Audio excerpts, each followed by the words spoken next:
Eta zelan bizi izan sasoi hori, frentie ur? Ibengo jente mordu ez, Zaldiberren. Nubetien iratze egite gortu behinean, Zaldiber porten zar mordu, Ibertik eta etorri zan jentie. Batzuk inoz zauzte, Ibertik eta zer da bat frentien onduin egin Iber, da gainera ez ondo ikusik eskurbetaren aldetik, da arrisku itzernaz. Da, orduan motibu esan, Zaldibertik egunero joete ziren, baserri batzuetatik, ez nire ortuarizek, frutak eta gauzak saltzen, ez da?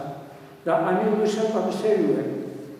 Da, bezeruek ikusi ziren situazio horretan, da, gainera, tropa baeko zela gerua aurra eskubitarrenak, hemen zozein dira, da, Zaldiberrenak.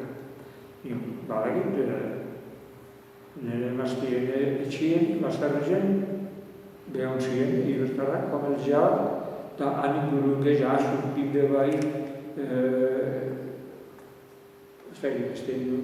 Uribe aldi bai batzuek, da gero kalien bertan, geure etxein bertan.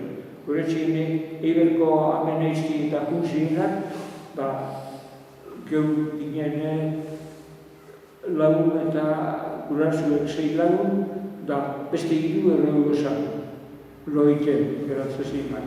Eta batzuk eskantzen dut ziren, beste zenide baten era. Eta, esan esforzo egin esan gero, eskatzen etorri ziren, leku bat gurean duketa bat, xinunero hori etortzaik ez zuen bizio, gure zuen. Horren etxietan hartute duzen, egin jente. Egin, eta ez hori bakar. Gero gauzan horrengo zen, eta gerrian baitu zen, joen betzien, batzuk bai, baina bertan ez ziren, egin bizira dira, Iberko jentie.